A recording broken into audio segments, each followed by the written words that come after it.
इस वक्त आप आराम से बैठकर इस वीडियो को देख रहे हैं, मगर मैं आपको कहूं, आज जिस जगह पर आप अभी बैठे हो वो जमीन आज से करोड़ों साल पहले 8,500 डिग्री के तापमान से उबल रही थी, या जिस जगह पर आप बैठे हैं वो जगह लाखों सालों तक बर्फ से ढकी हुई थी। ये दोनों बातें सच हैं। इस 15 मिनट की वीडियो के अंदर एक विशाल विस्फोट हुआ। विस्फोट की वजह से अंतरिक्ष की ये धूल एक दूसरे से दबने लगी।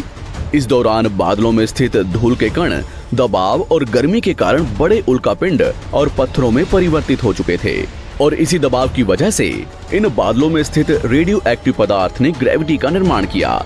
इस ग्रेविटी के कारण बीच में हाइड्रोजन और हीलियम इकट्ठा होने लगे।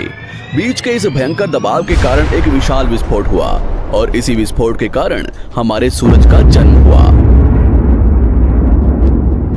अंतरिक्ष में फैले एस्ट्रॉयड यानी क्षुद्र ग्रहों में भारी वजन की वजह से सूरज के करीब आकर सूरज की परिक्रमा करने लगे। धीरे धीरे इन्हीं एस्ट्रॉयड में भारी टकराव हुआ, जिसके फलस्वरूप मरकरी, विनस, अर्थ और मार्स जैसे ग्रहों का निर्माण हुआ। वैज्ञानिकों के मुताबिक उस वक्त पृथ्वी और मार्स यानी मंगल ग्रह के बीच थिया नामक ग्रह सूरज की परिक्रमा किया करता था।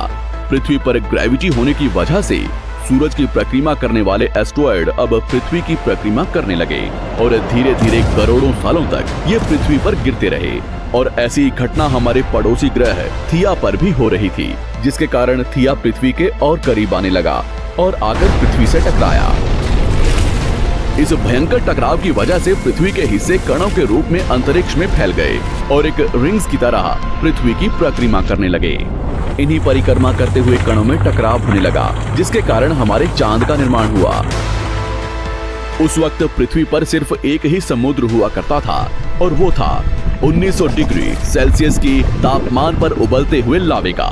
उबल रही थी वो सारी चीजें जिसे आज आप अलग अलग नाम से जानते हैं। वक्त के साथ साथ पृथ्वी धीरे धीरे ठंडी हो रही थी, जिसके कारण पृथ्वी के भारी तत्व जैसे धातु और रेडियो एक्टिव पदार्थ पृथ्वी के केंद्र में जाकर इकट्ठा हो गए, और हल्के पदार्थ पृथ्वी की सतह पर आ गए। लाखों सालों तक पृथ्वी पर उल्कापिंडों की बरसात हुई, और इन गिरते हुए उल्कापिंडों में जमा था नमक, मिनरल्स और पानी। करोड़ों सालों तक इन उल्कापिंडों की बरसात होती रही, और धीरे धीरे पृथ्वी की ऊपरी सतह पानी से ढकने लगी।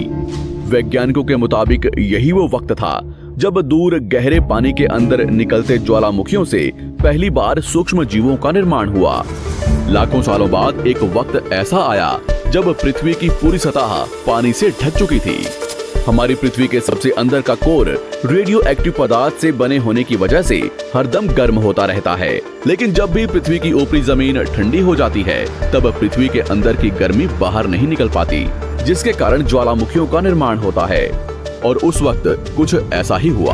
पानी से ढकी हुई पृथ्वी पर हजारों की तादाद में ज्वालामुखी निकलने लगे, और आने वाले लाखों सालों तक इन ज्वालामुखियों का निकलना जारी रहा, जिससे पानी के ऊपर जमीन का निर्माण हो रहा था।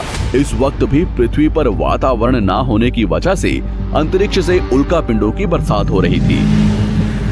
आज से लगभग 300 करोड़ साल पहले पृथ्वी पर ऐसा वक्त आया जब पृथ्वी का वातावरण लगभग स्थिर होने लगा था। ज्वालामुखी निकलने धीरे हो गए थे, और पृथ्वी का एक दिन 12 घंटे का हुआ करता था। साल बीतते गए, और धीरे धीरे ये सूक्ष्म जीव विकसित होते गए और समूह में रहने लगी। वक्त बीतने के साथ साथ धरती की टेक्टोनिक। आमतौर पर जब धरती पर सूरज की किरणें गिरती हैं, तब जमीन उन किरणों को सोख लेती है, मगर क्योंकि पूरी पृथ्वी बर्फ से ढक चुकी थी, और क्योंकि बर्फ सफेद और चमकीली होती है, जिसके कारण सूरज की किरणें धरती पर गिरने के बाद वापस चली जाती थी।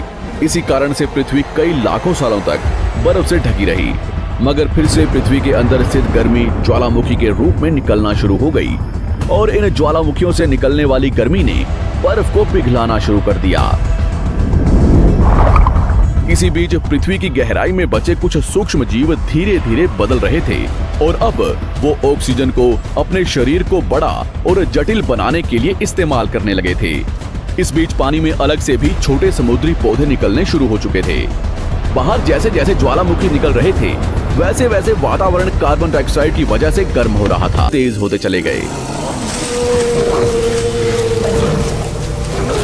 से लगभग 6.5 करोड़ साल पहले पृथ्वी की तरफ आज के माउंट एवरेस्ट से भी बड़ा लगभग 4.5 लाख करोड़ किलो जितना वजनिया उल्कापिंड लगभग 80,000 किलोमीटर प्रति घंटे की स्पीड से पृथ्वी की तरफ आ रहा था।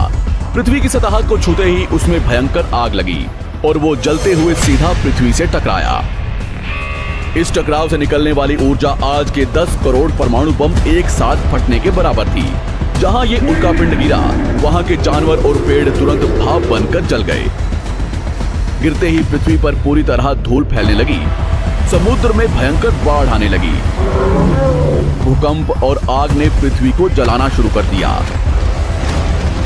कुछ ही घंटों में पूरी पृथ्वी के वातावरण में हानिकारक गैस और धूल की वजह से पृथ्वी नर्क हो चुकी थी। डायनासोर्स, घुटन, आग और भूखमरी से पूरी तरह विलुप्त हो गए। इस वक्त हमारे पूर्वज जमीन के अंदर रहा करते थे, जिसके कारण वो इस विशाल प्रलय से बच गए। पृथ्वी का वातावरण पूरी तरह से काला और अंधेरा हो चुका था, जिस बनने